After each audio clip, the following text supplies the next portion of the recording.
오늘 묵상할 본문은 요한복음 6장 16절에서 29절까지입니다. 제자들이 디베랴에서 배를 타고 가버나움으로 가는 중에 엄청난 폭풍을 만나게 된다. 그들은 대부분 바다에 관한 전문가들이었지만 감당할 수 없는 폭풍으로 인하여 죽을 고비를 넘기고 있었다. 육지에서 10여리 정도 떨어진 바다 한가운데서 한참 고전하고 있던 그 밤에 주님이 바다 위를 걸어서 제자들에게로 갔다. 마태복음에 의하면 밤 4경이었다. 4경이라면 새벽 3시에서 6시 사이를 말한다. 물 위를 걸어오시는 예수님을 본 제자들은 유령이라 생각하여 무서워 소리를 질러대었다. 이에 주님은 제자들에게 나다, 두려워하지 말아라 고 진정시키고 배에 타시니 폭풍은 멈추고 모두 무사히 가버나움에 도착하였다. 참 이상하다. 그 밤에 제자들이 배를 타고 가버나움으로 향한 것은 주님의 명령에 따른 것이었다. 사실 밤중에 배를 타는 것은 상식을 벗어나는 일이었다. 그렇지만 주님의 말씀에 순종하여 배를 타게 된 것이었다. 그렇다면 제자들이 응당 맑고 고요한 바다를 건너야 정상이다. 그런데 바다 한가운데서 감당할 수 없을 정도의 폭풍을 만났다. 요나처럼 하나님의 명령을 거부하고 도망하다가 만난 폭풍이라면 이해가 간다. 그런데 순종의 길을 가는데도 폭풍이라니 어떻게 이런 일이 일어난다는 말인가? 분명한 것은 이것이다. 주님이 인도하시는 길, 순종의 길에도 폭풍은 있다는 사실이다. 그래서 인생길은 인간의 이성과 상식으로는 다 이해하기 어렵다. 말씀대로 살아가고 있는데도 사업이 망하기도 하고 그렇게 헌신하는데도 불치의 경에 걸려 시한부 인생을 살아가기도 한다. 기가 막힐 노릇이 아닐 수 없다. 욥의 고난을 다 이해할 수 없듯 하나님의 숨은 뜻을 다 알 수 없는 것이 인생이 아닌가 싶다. 하지만 이 사건을 통하여 분명히 확인할 수 있는 것이 있다. 하나는 이러한 풍랑을 통하여 제자들이 주님을 더욱 깊이 알게 되고 성숙하는 기회가 되었다는 사실이다. 마태복음 14장 33절을 보면 제자들이 이 사건을 통하여 예수님이 하나님의 아들이심을 확고하게 믿게 되었음을 알 수 있다. 아픈 만큼 더 성숙해진 것이다. 당장에는 잘 모르고 이해도 가지 않는다. 그렇지만 시간이 지나보면 욥의 고백처럼 주가 단련하신 후에 정금이 되어 나오게 된다.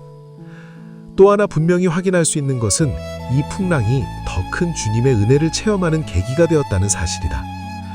풍랑과 사투를 벌이던 제자들에게는 눈앞에 파도만 보였을 것이다. 하지만 거대한 풍랑 앞에서 금방이라도 가라앉을 듯이 위태로운 항해를 하는 그들을 주님이 다 보고 계셨다. 산에서 기도를 마치신 주님이 멀리 언덕 위에서 제자들이 사투를 벌이는 것을 보고 계셨다고 마가는 기록하고 있다. 주님은 지체하지 않고 풍랑이는 바다 위를 성큼성큼 걸어서 제자들에게 오셨다. 이유는 단 하나였다. 제자들을 그만큼 사랑하셨기 때문이다. 요한복음 14장 18절을 보면 내가 너희를 고아와 같이 버려두지 않겠다고 말씀하셨다. 제자들이 그 뜨겁고 진한 사랑을 폭풍을 통하여 직접 체험하고 확인할 수 있었으니 이 얼마나 큰 감사이고 은혜였을까. 만약 그날 밤 제자들이 건넜던 바다가 유리처럼 맑고 고요하기만 했다면 그들의 뱃길은 편할 수 있었을 것이다. 하지만 주님의 사랑과 은혜를 이토록 뜨겁게 체험하는 일은 없었을 것이다. 나 역시 그러했다. 내 인생의 수도 없는 폭풍들, 감당할 수 없는 인생의 폭풍 속에서 이력편주의 인생을 살아왔다. 하지만 이런 것들로 인하여 내가 그만큼 더 자라갈 수 있었던 것도 사실이다. 또한 이러한 풍랑을 통하여 주님의 사랑을 더 많이, 더 깊게 체험할 수 있었던 것도 사실이다. 그래서 나는 내 인생의 폭풍들을 감사할 수밖에 없다. 나를 몰아치는 폭풍들, 경랑들은 지금도 그러하니와 주님이 부르시는 그날까지도 계속될 것이다. 끝도 없는 홍해나 유라굴로가 나를 가로막을 것이다. 하지만 나는 결코 낭망하여 무너지지 않을 것이다. 나다, 두려워하지 말아라. 나를 향한 주님의 이 음성이 있기 때문이다. 내 인생의 폭풍을 말씀 한마디로 간단히 잠재우시는 예수 그리스도가 내게 계시기 때문이다. 그러므로 지금 내가 해야 할 것은 오직 하나뿐이다. 주님이 말씀하신 것처럼 썩어질 것들을 추구하는 삶을 살지 말고 영생에 이르도록 남아있을 양식을 추구하는 삶을 사는 것이다. 그게 무엇인가? 예수 그리스도를 믿고 사는 것이다. 그것이 바로 하나님의 일이다. 무언가를 해야 하는 것이 하나님의 일이 아니다. 내가 해야 할 것은 예수님이 이루신 완성된 사랑을 믿음으로 받아들이는 것이다.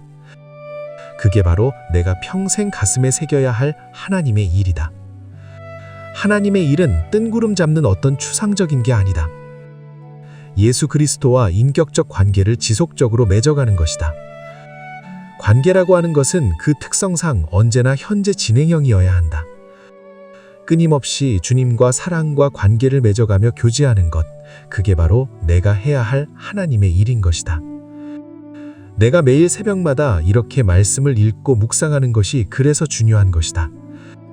말씀 묵상은 내게 무엇과도 바꿀 수 없는 삶의 중심임을 고백하지 않을 수 없다.